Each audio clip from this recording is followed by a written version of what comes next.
Nous allons reprendre nos travaux ce matin et nous accueillons tout d'abord Jean-François Luneau, conservateur général du patrimoine, Centre André Chastel, qui va donc nous parler des vitraux de la manufacture de Sèvres conçue pour la chapelle royale de Dreux. Je lui laisse la parole.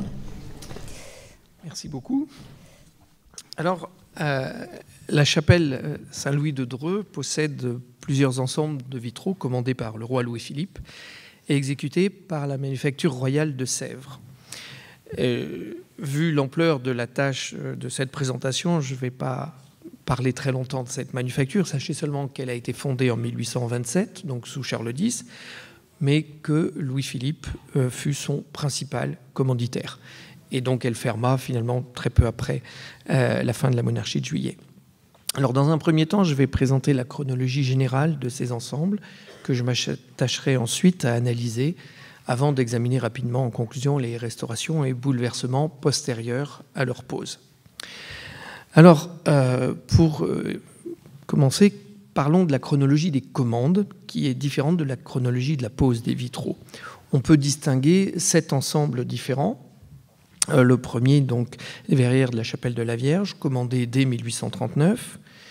Ensuite, les vitraux du déambulatoire, commandés en 1841. Les vitraux des chapelles de l'entrée, qui ont été commandés en 1841, mais on verra que la commande a été repoussée.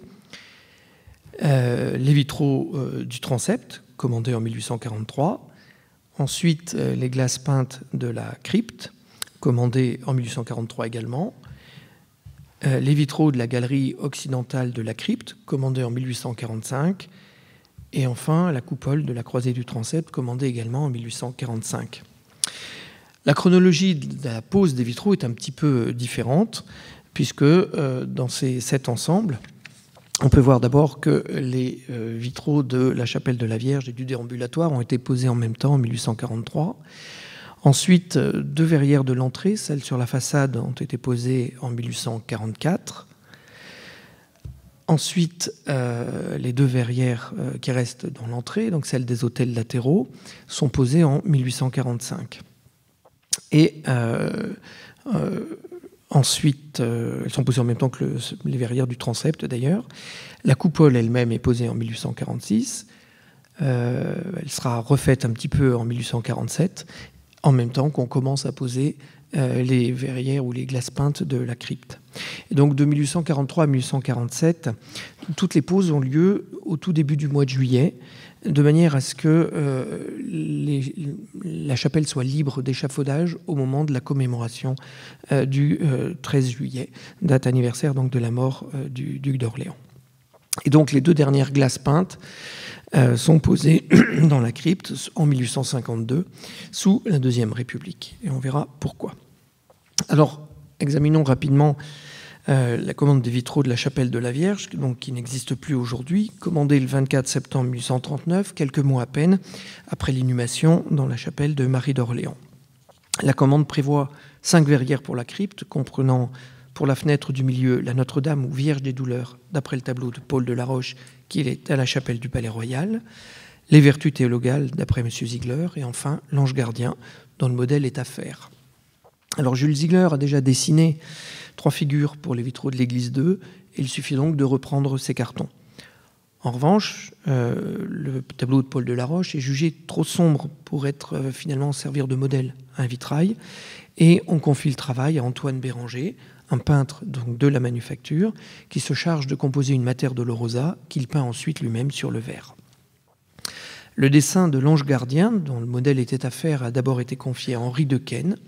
La composition n'a pas convenu à la reine, et c'est donc Achille de Véria qui s'est chargé de dresser ce dessin. Les bordures, dont le dessin avait d'abord été demandé à l'entreprise Séchant, Feucher et Dieterle, sont finalement exécutées d'après des dessins de Viollet-le-Duc. Alors ces vitraux, entrés en magasin au tout début juillet 1843, sont posés donc avant le 13 juillet. L'ensemble de ces vitraux sont en partie détruits lors des bombardements du 15 et 16 août 1844. Donc on avait dans la verrière d'Axe, je rappelle, la Pietà, donc cette Mater Dolorosa dessinée par Béranger. À gauche et à droite, on avait l'Espérance, d'après Ziegler et la Charité, d'après Ziegler également, et juste à l'entrée de la chapelle, à gauche, la foi d'après Ziegler, et à droite, l'ange gardien d'après Deveria. Alors on conserve plusieurs témoignages iconographiques de ces vitraux. Voici ici le dessin de Ziegler pour l'Espérance, qui est actuellement dans une collection privée, mais qui a sans doute fait partie des collections du musée de Sèvres, des archives, de la manufacture de Sèvres. Bien sûr, le dessin lithographié publié dans l'ouvrage de Brognard et Rieucreux, la description du musée céramique, qui montre l'Espérance d'après Ziegler et l'ange gardien d'après Deveria. Un dessin de Edme François Ricoeur qui montre l'intérieur de la chapelle souterraine de Dreux. Donc un dessin qui date d'avant 1866 puisqu'il faisait partie de l'album de dessins de la reine Marie-Amélie. On a également des cartes postales qui montrent les 3 verrières du centre de la chapelle. Là, je vous montre une carte postale qui montre les verrières de gauche avec un agrandissement. Une autre carte postale qui montre bien les verrières de droite avec un agrandissement. Et enfin, une découverte récente pour moi, la figure de la foi. Alors la figure de la foi a échappé au bombardement et elle a été reprise en 1970 pour la chapelle de la Compassion. Alors la chapelle de la Compassion, à l'époque, quand elle est devenue Notre-Dame de la Compassion, il manquait le Saint-Ferdinand et donc la Fondation Saint-Louis avait mis à disposition cette figure de la foi auquel on a remis un entourage comme dans la chapelle Saint-Ferdinand. Et puis en 2004, il y a une copie du Saint-Ferdinand qui a été réalisée et donc la figure de la foi a été rendue à la Fondation Saint-Louis. Et à côté, vous avez un vestige des bordures de Viollet-le-Duc qui ont échappé au bombardement. Alors venons-en maintenant aux vitraux du déambulatoire, donc commandés le 7 mai 1841. Le roi veut aller vite, alors on évoque d'abord dans la liste des noms de peintres retenus, on évoque des peintres qui ont déjà travaillé sur le sujet donc, de la vie de Saint-Louis, qui ont déjà produit des tableaux sur la thématique, comme Alexandre Évariste Fragonard, Jean-Baptiste Mozès ou encore Bernard Gaillot. Finalement, vous allez voir tout à l'heure que la liste des peintres est un petit peu différente. À chaque peintre, il est demandé, je cite, une esquisse complète faisant connaître la couleur et un carton de grandeur d'exécution en grisaille, donnant exactement les contours et indiquant suffisamment les parties et le modelé. Alors ces vitraux sont terminés en 1843 et posés donc juste avant le 12 juillet 1843. Alors 3 d'entre eux ont été détruits lors des bombardements de 1844 et les verrières restantes ont été redisposées dans la chapelle de la Vierge où elles se trouvent actuellement. Alors voici maintenant la liste des vitraux et des artistes retenus. Voici donc Saint-Louis rendant la justice sous le chêne de Vincennes. Je vous donne les titres qui étaient donnés dans les archives de Sèvres, qui sont parfois très longs. Donc le dessin est de Georges Rouget, l'exécution de Ferdinand Régnier. C'est un vitrail qui a paru à l'exposition des Manufactures nationales de 1844. Ensuite, Saint-Louis porte la vraie croix, la couronne d'épines et les saintes reliques dans son palais de la Cité, près duquel il fait bâtir plus tard la Sainte-Chapelle pour les recevoir. Donc le dessin est de Claudius Jacan et l'exécution donc de Lacoste. Ensuite, le combat du pont de Taillebourg, d'après Eugène Delacroix. Donc vous avez ici le tableau de la galerie des batailles à Versailles, et vous voyez qu'il a fallu adapter un format relativement large à un vitrail qui faisait 2 lancettes de large. Et la maquette de Delacroix montre comment il s'en est tiré finalement. Il a modifié un peu la composition, il lui a donné plus de profondeur et également plus d'élévation. Et parmi tous ces vitraux, vous verrez que c'est Delacroix qui occupe le plus d'espace et tous les autres peintres ont des problèmes avec le ciel ou les parties hautes. Voici ici donc à gauche le carton dressé par Delacroix, donc qui a fait un peu plus que de la grisaille. Au centre, une carte postale ancienne. Alors j'aime bien montrer les cartes postales anciennes parce qu'elles ont encore l'ancien écu aux armes de Saint-Louis dans les couronnements et le vitrail conservé, donc qui se trouve maintenant dans la chapelle d'Ax. Ensuite, le Saint-Louis, avant de partir pour la Terre Sainte, qui remet la régence à sa mère Blanche de Castille, d'après Émile Vattier. Vous avez la maquette sur la gauche, l'ancien vitrail photographié dans une carte postale, et le vitrail exécuté par Lacoste, donc à droite. Le débarquement de Saint-Louis en Égypte, d'après Horace Vernet, exécuté par Pierre Roussel, dont je n'ai que la carte postale, et vous voyez qu'il y a une partie de ciel énorme, et il y avait vraiment des problèmes d'adaptation à ce cadre compliqué. Alors, Saint-Louis, prisonnier des infidèles, c'était le projet originel, qui s'est bientôt changé en Saint-Louis au tombeau de sa mère. Donc, dessin confié à Charles-Marie Bouton. En fait, on lui demande d'adapter un tableau de 1819 qu'il a réalisé et qui se trouve au musée de Fontainebleau. Et donc, le vitrail a été exécuté par Ferdinand Régnier.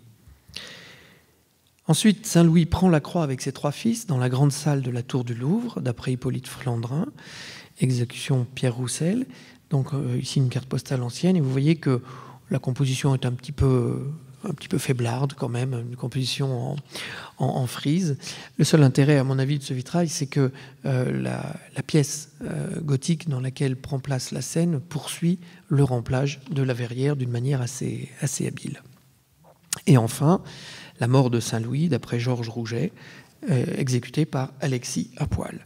Et là encore, le peintre a eu des problèmes avec les hauteurs qu'il a masquées par un drapé qui occupe une grande part de l'espace. Venons-en maintenant aux chapelles de l'entrée. Donc, première commande le 7 mai 1741, un programme qui prévoit une scène de Saint-Philippe baptisant l'intendant de la reine d'Éthiopie, une scène de Sainte-Amélie, on suggère le nom de la Roche, une Sainte-Adélaïde, on suggère le nom de Haïm, et enfin un Saint-Ferdinand, vainqueur des morts, qui consacre la grande mosquée de Cordoue, pour lequel on ne suggère personne. Et puis, dès le 19 mai, la commande est ajournée en raison de l'urgence, finalement, des vitraux de Saint-Louis dont on vient de parler. Le projet rebondit en juillet 1843, au moment de la pose justement des vitraux précédents. Et le 13 juillet, Brognard note 4 grandes fenêtres, 2 sur la face, 2 sur les côtés, en tout 4 sujets. Et bientôt, la commande officielle du roi arrive le 20 juillet. Elle comprend 2 baies sur la façade, Notre Seigneur au Jardin des Oliviers d'après Orent et Notre Seigneur en croix sur le Calvaire d'après La Rivière. Alors, Orent, c'est un tableau espagnol de la galerie de Louis-Philippe, qui devait servir de modèle. Et ensuite, donc, 2 baies sur les autels en grande figure, un Saint-Arnoux, évêque de Reims, une Sainte-Adélaïde, les 2 devant être confiés à Ingres. Alors, le projet de Orent est vite abandonné. La Rivière est contactée dès le mois de septembre 1843 et il remet ces 2 maquettes le 5 décembre. Le 11 janvier 1844, c'est au tour d'Ingres finalement d'abandonner les 2 projets. Il n'a pas le temps, il est en train de peindre la fresque de l'âge d'or à Dampierre pour le duc de Luynes. Il est également pressé par le dessin des cartons, donc on lui a demandé. Et comme c'est des vitraux très larges, ça l'obligerait à faire une scène et non pas un personnage en pied. Il n'a pas le temps de composer des scènes, donc il laisse la main. Et à ce moment-là, on confie le travail à La Rivière, qui va réaliser donc les 2 derniers cartons. Donc, les commandes donc, sont terminées en 1845 et posées donc immédiatement. Et elles sont encore en place aujourd'hui. Donc, vous les avez vues hier, je passe rapidement. Le Christ en croix, peint par Béranger d'après La Rivière. Le Christ au Jardin des Oliviers, toujours d'après La Rivière, et je vous ai mis en regard donc, les maquettes conservées au musée de Dreux. Ces 2 vitraux ont figuré à l'exposition des Manufactures Royales de 1844. Et ensuite, du côté nord, Adélaïde distribuant des aumônes, et à gauche, pour le côté sud, la scène de Saint-Arnoux. Les vitraux donc du transept. Alors c'est un sujet bien connu. Je peux passer également rapidement. Commande donc de 1843, projet de grande ampleur. Le 13 juillet, Brognard note 3 fenêtres divisées en 2 meneaux par une colonnette pour 6 figures debout. En tout 12 figures. Et puis le 20 juillet, le roi convoque Brognard à Neuilly et il lui indique la liste des sujets et le nom d'Ingres. Voilà le document conservé aux archives de Sèvres. Donc, dans les baies du côté de la maison, un Saint-Philippe apôtre, un Saint-Denis évêque de Paris, un Saint-Germain évêque d'Auxerre, un Saint-Rémy évêque de Reims, Saint-Louis-Roi, Saint-Ferdinand. Dans les baies du côté de la maison, Sainte-Geneviève, Sainte-Clotilde, Sainte-Radegonde, Sainte-Bathilde, Sainte-Amélie, Sainte-Isabelle de France, dont on précise que c'est la fille de Louis VII et de Blanche de Castille, la sœur de Saint-Louis, mort comme lui en 1270. Et la mention marginale au crayon stipule que M. Ingres doit être chargé des cartons. Ingres est contacté donc dès le 22 septembre. Il doit dessiner 8 nouveaux cartons, puisque 4 autres sont déjà dessinés, puisqu'ils ont figuré dans la chapelle Saint-Ferdinand. Il s'agit du Saint-Philippe, du Saint-Louis, du Saint-Ferdinand et de la Sainte-Amélie. Alors, Ingres va tarder à se mettre au travail, il s'y met vraiment en janvier, il aura terminé au mois de mai, et au mois de juillet, tout sera terminé. En octobre donc, de 1943, c'est Viollet-le-Duc qui est chargé de l'entourage des figures, et on a des documents très intéressants parce qu'il termine son premier dessin dès la fin du mois d'octobre, et il le soumet à Ingres, avec qui il va discuter. Il va discuter à la fois de la couleur des fonds, et donc on a les indications dans la marge, des remarques de M. Ingres. Donc le fond, la couleur du fond va changer. Ingres voulait du rouge au début, et il va s'accorder pour du bleu après. Et également, ils vont discuter sur la forme des dés, etc. Et Viollet-le-Duc va remettre ses cartons définitifs en février 1844, des cartons pour les couronnements, pour les dais et pour les bases des vitraux. Donc vitraux exécutés au cours du printemps 1844 par Bonnet, Roussel, à poil pour les figures, Mascret et Bastide pour les ornements, et posés donc en juillet 1944. Alors la disposition des figures, vous allez le voir, a été légèrement modifiée par rapport au projet initial, qui prévoyait les hommes d'un côté et les femmes de l'autre. Là, on a une alternance homme-femme. Donc au nord, donc du côté gauche de la nef, on trouve, et je commente du chœur vers l'entrée, donc d'abord Saint-Philippe, Sainte-Aurélie, Saint-Ferdinand, Sainte-Clotilde, Saint-Denis et Sainte-Geneviève. Et en face, donc côté sud, mais là cette fois-ci de gauche à droite, du chœur vers l'entrée, Saint-Louis, Sainte-Isabelle, Saint-Philippe, Saint-Germain, Sainte-Radegonde, Saint-Rémy et Sainte-Bathilde. Voilà. Alors je vous montre maintenant quelques figures avec en regard le dessin d'Ingres. Bon, ces choses-là sont quand même bien connues. Je passe assez rapidement. Voilà. Et je vous montre maintenant les derniers dessins de Viollet-le-Duc pour les tympans des verrières. Donc, le dessin avec les armes de Louis-Philippe qui devait se trouver dans la chapelle d'Axe, au-dessus de la Mater Dolorosa de Béranger. Les armoiries de Saint-Louis au centre qui se trouvaient sur les 8 verrières de Saint-Louis dans le déambulatoire. Et partout ailleurs, cette grande croix ornementale où le dessin est très très fin, mais on peut voir le Christ et ses 12 apôtres. Alors j'en viens maintenant aux glaces peintes de la crypte, commandées donc dans la 3e commande du roi en juillet 1843. Le 13 juillet, Brognard note « Dans le corridor d'en bas, 6 fenêtres basses, 3 de chaque côté, en grisaille ». Mais dès le 20 juillet, la volonté royale est plus élaborée et on peut lire « Du côté nord, regardant la maison, on trouvera Notre Seigneur trahi par Judas, Notre Seigneur devant Caïphe, Notre Seigneur livré aux Juifs par Pilate. Et du côté sud, regardant la ville, Notre Seigneur devant Caïphe, Notre Seigneur livré aux Juifs. Notre Seigneur portant la croix, Notre Seigneur sur la croix et résurrection de Notre Seigneur. Le nom de l'artiste indiqué est Julien Michel Gay, qui est contacté dès le mois de septembre, qui va livrer son premier tableau, La mort du Christ, le 12 octobre, le deuxième le 29 novembre, c'est sans doute la résurrection, et qui promet le suivant pour dans 6 semaines. Parallèlement, donc Gay, le dessinateur, travaille, mais la manufacture travaille aussi à élaborer le support, parce qu'il s'agit de quelque chose de relativement neuf. Et donc, dès la fin du mois d'août, on demande des échantillons aux principales verreries capables de fournir de la glace. Donc Saint-Gobain, Saint-Quirin, Cirey, Monthermé. Les échantillons arrivent petit à petit, ils sont testés par le directeur de l'atelier, Louis Robert. On construit pour cuire ces glaces un moufle spécial en octobre 1843. Et la première cuisson complète d'une glace a lieu en avril 1844. On a un compte-rendu de Robert qui est très intéressant, et à cette date, il faut encore attendre 8 jours le refroidissement complet pour pouvoir ouvrir le four. Les dates de commande des glaces sont du 26 mai 1844 et les premières glaces complètes sont livrées qu'à la mi-juin 1844. Donc il était impossible évidemment qu'elles soient posées très très vite et il faudra attendre l'année suivante, donc en 1845, pour qu'on puisse les livrer.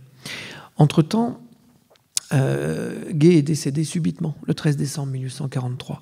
Et une lettre du 23 janvier, Brognard signale « Monsieur Gay avait livré 2 tableaux avant qu'arrive le malheur inattendu. » Et donc c'est Larivière qui est chargé de peindre les 4 derniers sujets. Mais il est vraisemblable que ces tableaux avaient été suffisamment avancés pour que son neveu, donc le neveu de Gay, Jean-Marie Oscar Gay, puisse en faire soit des copies, soit les terminer. On ne sait pas exactement. Et elles sont aujourd'hui au musée de Dreux et au musée de Bordeaux. Alors, on va regarder un petit peu ces premières verrières. Donc voilà, la crucifixion d'après Gay, peinte par Bonnet, qui est en place. La résurrection, peinte par Schilt, et en regard le tableau de Gay qui se trouve au musée de Dreux. Ensuite, je vous ai mis Jésus au jardin des Oliviers, donc peint par à poil d'après Larivière. Et en regard, je vous ai mis le tableau de Gay qui est conservé au musée de Dreux, et vous voyez que la composition était évidemment complètement différente. Voici ici, donc ça c'est les verrières qui ont été terminées et posées avant 1847. Mais il se trouve que 2 autres étaient bien avancées, elles ont été terminées en 1848, et le 11 mai 1852, on a l'administrateur qui écrit à son ministre de tutelle pour qu'il statue sur le devenir de ces œuvres, qui ont été, dit-il, soldées sur les fonds de l'ancienne liste civile. Et le ministre décide de les faire livrer à Dreux, et elles le seront au mois d'août 1852.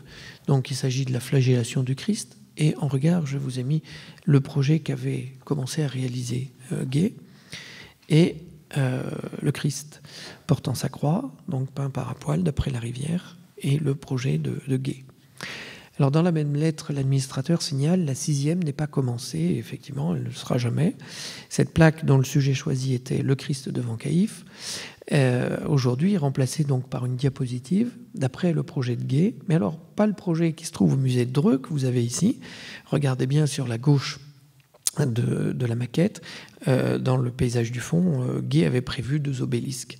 Et en revanche, dans le tableau de Bordeaux, qui a servi de modèle donc, à cette diapositive, donc c'est un tableau qui a été terminé par le neveu de Gay, eh bien, le fond, la ville est un petit peu différente et ces obélisques ont disparu. 2 mots rapides sur les vitraux de la galerie occidentale de la crypte, donc commandés en 1845, dans les caveaux, 2 petites fenêtres d'ornement grisaille et or, éclairant les 2 chapelles. Peut-être le dessin, peut-être de Viollet-le-Duc, là j'en ai pas la certitude. Et ces 2 fenêtres d'ornement sont livrées au magasin et posées en juin 1847. Et donc, je vous en montre maintenant 2 images assez mauvaises, je suis désolé. Alors, j'en viens maintenant à la coupole de la croisée du transept. Alors, je vais pouvoir aller vite aussi parce qu'on vous a montré plein de projets hier. Je cite Léopold Robert, le directeur de l'atelier. Le roi a aussi décidé l'exécution d'un vitrail formant plafond à l'immense coupole de l'abside de la chapelle de Dreux. Ce travail sera d'une application toute nouvelle et offrira de nombreux obstacles à surmonter. Effectivement.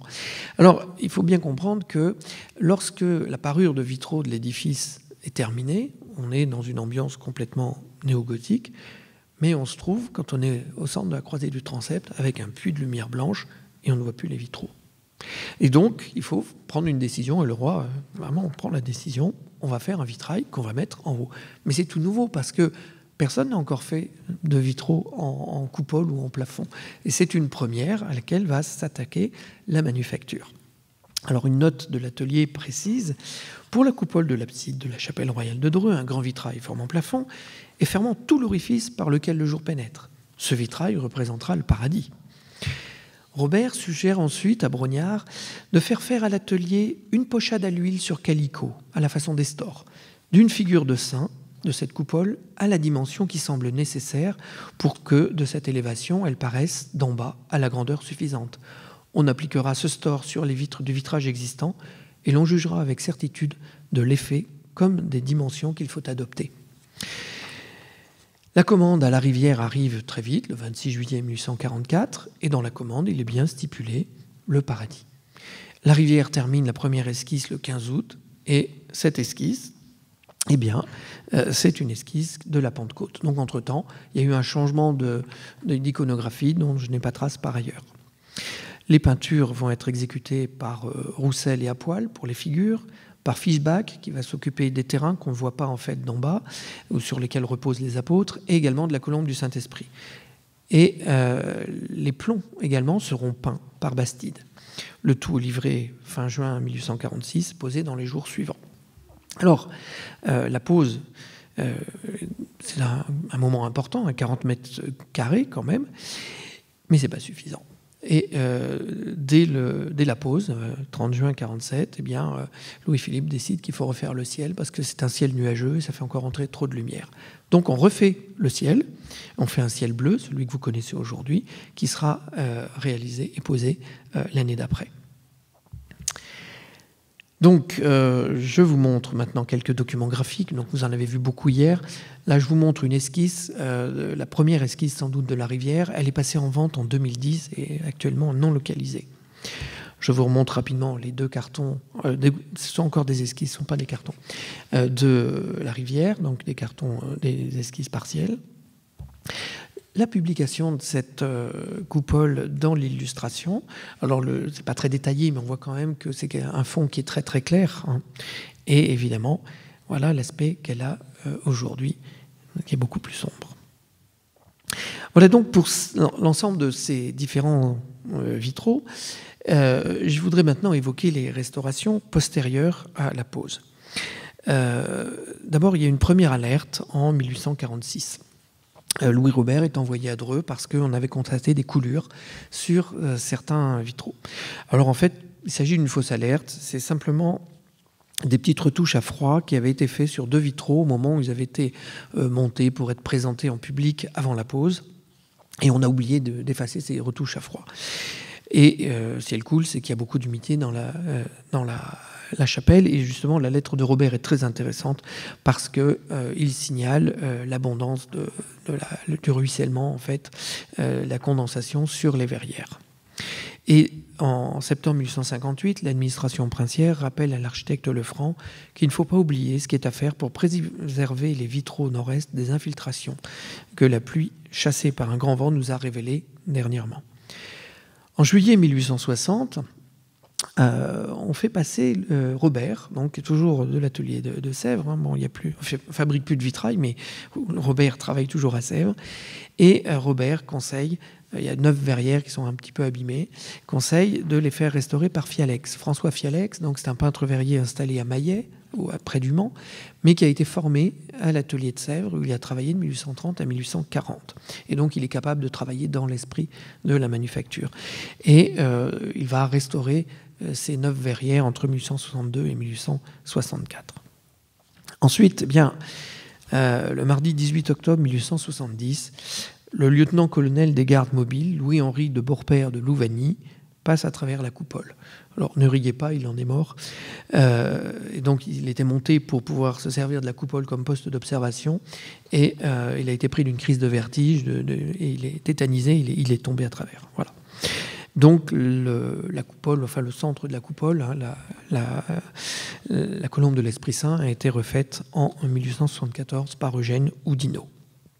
Et puis, évidemment, il y a les bombardements des 15 et 16 août 1844, et qui vont détruire donc notamment une grande partie des vitraux de la chapelle d'Axe et 3 vitraux du déambulatoire côté sud.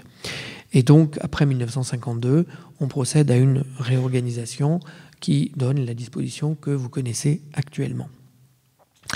Voilà, j'achève à peu près ici ma présentation de ces vitraux pour lesquels Louis-Philippe a dépensé en 8 ans près de 167 000 francs payés à la manufacture royale.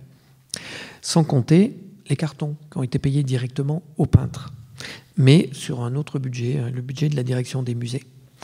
Alors je voudrais simplement inciter sur le côté extrêmement novateur de ce chantier. La manufacture de Sèvres a toujours été un petit peu à la pointe, parce que quand elle a créé son atelier de vitrail, il n'y en avait pas en France, donc c'était déjà une première. Et là, ils ont réalisé à la fois les glaces peintes pour la crypte et à la fois la coupole en vitrail, qui était vraiment une innovation. Et voilà, j'ai terminé ma présentation et je vous remercie de votre attention.